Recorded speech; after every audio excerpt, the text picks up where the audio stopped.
Fala galera, bora dar continuidade aos nossos estudos, tá certo? A gente está falando sim do texto que é o texto poema, a sua estrutura, o seu funcionamento, certo? Mas aí a gente vai ter hoje uma outra oportunidade de conhecer a crônica, que é um texto narrativo, e aí ela vai estar dentro desse processo de estudo da gente hoje. Eu vou já explicar por quê, né? Até uma atividade que eu passei, vocês vão ter que transformar um poema em crônica, né? Então vou explicar tudo como é que vai ter esse funcionamento. O texto crônica é um texto que, na sua origem, ele foi um texto que nasceu para ser vinculado à imprensa, em revistas, jornais, né? E aí ele queria mesmo, com o seu objetivo final era agradar, divertir as pessoas. Ele fala de uma situação que é muito do cotidiano, do dia a dia. Então, a crônica ela não foca os personagens. A crônica ela não foca, por exemplo, em como são esses personagens, nem, por exemplo, às vezes descrições das coisas, das histórias. Desculpa. A crônica ela vai focar muito mais o conteúdo em si. Se a história fala sobre preconceito, se a história fala sobre injustiça, se a história fala sobre superação, tá bom? Então a crônica tem essa força, essa verdade. E aí essa crônica, ela veio originalmente, o nome veio do latim, né? E aí ela significa estar dentro de um relato, um acontecimento cronológico, a ordem das coisas, né? Por exemplo, nós vivemos em um mundo em que tem a marcação de tempo por ano e é um tempo cronológico, tá certo? E aí essa narração ela vem numa sucessão de tempos cronológicos e no Brasil, a partir do século XIX, ela ganhou muito mais força, né? Que foi aí a questão da força que foi dada pela própria família real no Brasil e aí chegou à imprensa, né? Começou a ter registros impressos, né? Nós começamos a ter também a rádio funcionando e aí esses veículos de mídia. Hoje em dia nós temos mais as crônicas que são publicadas em sites, em blogs, né? Também em redes sociais, por exemplo, tem muitas páginas do Instagram que as pessoas elas usam até o recurso de ter uma foto, né? E aí essa foto ela gera um tipo de texto, uma crônicazinha em primeira pessoa, que é muito bacana de escrever, até muito agradável também de se ler, tá bom? A crônica, ela sim foi um texto que nasceu primeiro para a questão do jornal, um texto jornalístico, tá certo? E aí ela tinha essa função de informar, né? E essa informação era baseada em acontecimentos do cotidiano, era uma confusão no supermercado, era, por exemplo, uma situação em que houve uma confusão no entendimento das pessoas. Por exemplo, tem uma crônica muito legal do Luiz Fernando Veríssimo, que são crônicas para se ler na escola, que vai ter um fato aí em que o personagem ele amanhece, é o seu aniversário, a família finge que não ligou, que ninguém sabe que é aniversário dele, vai para o trabalho altamente triste, chateado, decepcionado. E aí, ao chegar no trabalho, a secretária ela recebe bem, ela lembra, né? E aí ele fica logo, opa, aí quando chega no final do dia, ela convida ele para tomar um drink, ele, beleza, vamos sim, na hora. E aí ela pede só para passar em casa, porque esqueceu de pegar algo e tudo, ele já começa a maldar a coisa, vai até a casa dela. Chegando lá na casa dela, ela pede para ele aguardar, que ela vai ter que ir até o quarto, mas depois ele podia entrar. Então aí que ele maldou mesmo a coisa, né? Então ele já foi se despindo e ao entrar no quarto, já basicamente sem as suas roupas, tá toda a sua família lá cantando parabéns para você nessa data querida. Então, a crônica vai ter muito essa questão, né? Uma crônica que a gente leu também, inclusive em sala, que um meninozinho ele acha uma espada e ele acha que é um super-herói, né? E aí os pais não sabem o que fazer com esse garoto, né? Então, a crônica ela traz situações do dia a dia, situações que traz um tom crítico, né? E também, às vezes, bem humorístico, bem engraçado. Tem crônicas que são bem humorísticas, sim, né? E aí, essa crônica, ela tem muito aí uma questão do olhar do cronista, de quem escreve, né? Esse olhar, ele pode misturar... Esse olhar é baseado na realidade, mas ele pode misturar a ficção, a fantasia, a imaginação, né? É aquela coisa, eu aumento, mas eu não invento, né? Então, pode-se dizer que tem essa situação. A crônica, ela se dividiu em dois segmentos. Nós temos as crônicas que são jornalísticas e as crônicas literárias. E é essas crônicas literárias que nos interessam nesse momento, tá bom? Então, textozinho curto, né? Ou é narrado em primeira pessoa, em terceira pessoa do singular, ali, bem simples. Ou então ela é narrada toda por meio na verdade, ela é construída por meio de diálogos, é super possível essa construção por meio de diálogos, né? Então, acaba que essa construção por meio de diálogo aproxima muito o leitor. Então, o escritor e o leitor, eles ficam tão próximos que é como se o próprio leitor ele entrasse um pouco na intimidade do escritor, né? No que ele pensa, no que ele faz, no seu comportamento, tá certo? Então, assim, essa crônica ela vai ter aí uma questão de prezar por defender uma visão de mundo, ou seja, é a minha ideologia, é o que eu penso, é o que eu acho das coisas, é o que eu acho das pessoas. E aí esse achar ele é colocado de forma tal que as pessoas podem ler e acessar as minhas ideias, os meus pensamentos, tá bom? E aí não tem limites para a crônica, né? Então a gente pode ter essa crônica literária aí que vai se basear no cotidiano, né? E aí geralmente, galera, essas crônicas elas vão trazer essa ideia da crítica indireta, que é uma crítica a algo da sociedade.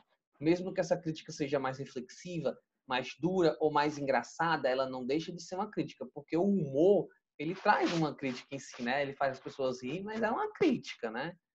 Ok? Então, a crônica humorista ela é essa mais forte, que eu diria. Nós temos o Fernando Sabino e o Miló Fernandes, que são grandes representantes. Eu diria também que nós temos o Luiz Fernando Veríssimo, que é um bom representante contra crônicas escolares, né, inclusive. E nós temos também Carlos Drummond de Andrade, que escreveu muitas crônicas, se destacou bastante na poesia, mas também foi um ótimo cronista, entre outros, né? O brasileiro ele também tem essa facilidade muito ampla de escrever crônicas, porque o brasileiro ele gosta de misturar mesmo essa questão do humor, da crítica, de ser mais assim, como eu posso dizer, cínico, né? Então, escrever uma coisa assim para induzir, dar umas indiretas, né? Então, é muito comum da nossa cultura, né? Dar esse lance da indireta. Então, a crítica indireta ela é muito bem-vinda nesse tipo de texto. Nós vamos nos deter na crônica narrativa, mas existem outros tipos de crônica e eu não vou deixar de falar desses outros tipos para que, né, a gente não perca esse momento de aprendizagem também, aproveitar e também conhecer um pouquinho das outras. Mas a crônica que a gente vai falar é a crônica narrativa, certo? Então, ela vai narrar uma história que vai se aproximar muito do estilo conto, né? E essa história pode ser narrada em primeira pessoa, essa história pode ser narrada na terceira pessoa do singular, fica opcional. Claro que quando se narra na primeira pessoa é muito mais viável, é muito mais cômodo, é muito mais fácil e até agradável de se ler, né? Você lê um texto em primeira pessoa, menino, você lê rápido, que é uma beleza, né? Porque é bom, é gostoso. Mas em terceira pessoa também é um texto muito legal, muito equilibrado, é um texto que dá até bem mais trabalho para quem está escrevendo, tá certo? Então, esse é o que nós vamos nos deter, essa crônica que vai falar de uma situação que aconteceu no dia a dia, né, que é um fato do cotidiano, e aí foi desenvolvido todo esse processo. Mas a crônica, ela pode ser lírica, e essa eu vou mostrar para a gente na continuidade da nossa aula no Google Meet, às 9h50, tá certo? Porque aí, a crônica lírica, a gente vai ter uma questão de não tá em versos e estrofe, mas está em linhas e parágrafos, mas traz toda a questão lírica e sentimental do poema, né? Só que em formato de prosa, né? Então a gente também vai abordar muito essa crônica lírica. A crônica humorística a gente já não vai usar, mas permite também que a gente possa aprender um pouquinho, que é trazer a questão da ironia, do humor na crônica, né? Então é muito comum quando se quer falar de corrupção e as pessoas são corruptas, né? E a crônica reflexiva, que essa particularmente eu gosto muito, eu escrevo muito, baseado nessa pegada da crônica reflexiva, né? Que é o ser humano que comete algo e ele reflete sobre esse algo, então ele faz que as pessoas possam refletir esse algo, né? Por exemplo, vamos dar um exemplo aqui, vamos falar de Covid-19, algumas pessoas que não acreditavam na existência da Covid, então elas não acreditavam, acabaram pegando e começaram a refletir na seriedade, na realidade que é esse processo. Então, a crônica reflexiva é bem legal, ela tem um alcance, ela tem um processo de conscientização muito bacana. Gosto bastante de escrever em relação a ela. Nós vamos ler uma crônica para até debater em relação a ela, que se chama A Bola. Dá licença para ler para vocês, tá? O pai deu uma bola de presente ao filho, lembrando o prazer que sentira ao ganhar a sua primeira bola do pai. Então ele faz uma comparação já aí, ó, meu pai fez isso comigo, funcionou, vou fazer com meu filho também, né? Já tem esse primeiro embate aí. Então a gente tem uma crônica que já está estabelecida em uma situação banal. Então foi o pai que chegou em casa e deu uma bola para o filho. Olha só como é simples, como ela se monta em um formato muito simples. Era uma número 5 sem tinta oficial de couro. Agora não era mais de couro, era de plástico. mas era uma bola. O garoto agradeceu, desembrulhou a bola e disse, legal. Ou o que os garotos dizem hoje em dia, quando não gostam do presente ou não querem magoar o velho, né? Depois começou a girar a bola, a procurar, à procura de alguma coisa. Como é que liga? Perguntou. Como? Como é que liga? Não se liga. O garoto procurou dentro do papel do embrulho. Não tem manual de instrução? O pai começou a desanimar e a pensar que os tempos são outros, e realmente são, né? Que os tempos são decididamente outros. Não precisa manual de instrução. O que é que ela faz? Ela não faz nada. Você é que faz coisas com ela. O quê?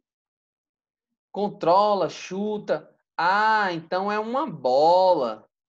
Uma bola, bola. Uma bola mesmo. Você pensou que fosse o quê? Nada, não.